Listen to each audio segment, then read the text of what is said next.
Roots of Bharat में आज सिर क्यों ढकते हैं ये समझेंगे। मंदिर हो या घर हो, ईश्वर के सामने हो या बड़े बुजुर्गों के सामने, सिर ढकना एक सामान्य प्रथा है। महिलाएं दुपट्टे या साड़ी से सिर ढकती हैं। कई बार आदमियों को भी पगड़ी या रुमाल से सिर ढकते हुए देखा है। वर्तमान में इसे रूढ़िवादिता के रूप में देखा जाता है, परंतु ये संस्कृति, अध्यात्म और विज्ञान से जुड़ा है। पूजा में पवित्रता का विशेष ध्यान रखा जाता है। टूटे हुए बाल खाने में या पूजा में मिलना अच्छा नहीं माना जाता। बाल खाने में या पूजा में ना गिरे इसलिए सिर को ढका जाता है, क्योंकि पहले के समय महिलाएं प्रायः चौके में, किचन में ही रहती थी और बाल बांधने के बहुत साधन नहीं थे, इसलिए शादीशुदा महिलाओं को सिर सदैव ढांक के कवर करने का नियम बनाया।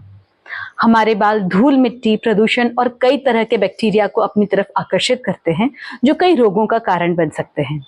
इन वजहों से बालों का झड़ना भी एक सामान्य कारण है। इन सभी परेशानियों से बचने के लिए सिर ढकने का रिवाज बनाया। महिला ही नहीं, अपितु पुरुष भी मंदिर में ईश्वर के आगे, पूजा हवन के समय और कई क्षेत्रों में सिर ढकते हैं। सिर ढकना किसी भी देवता या बड़े व्यक्ति के प्रति आदर और सम्मान का प्रतीक है। ये दर्शाता है कि हम उनके सामने विनम्र हैं और उनका सम्मान करते हैं। इसलिए ईश्वर के सामने, बुजुर्गों के सामने सिर पर पल्ला रखते हैं या पुरुष पगड़ी, टोपी या रुमाल का इस्तेमाल करते हैं। शास्त्रों के अनुसार माना जाता है कि सिर को कपड़े से ढकने पर चंचल मन को एक ही विषय पर ध्यान केंद्रित करने में मदद मिलती है। पूरा ध्यान पूजा में ही लगे और इधर उधर न भटके, इसलिए भी सिर ढका जाता है। अगर आध्यात्म के नजरिए से बात करें तो सिर के मध्य में सहस्त्रार चक्र या क्राउन चक्र होता है, जो आध्यात्मिक जागृति और आत्मज्ञान से जुड़ा होता है।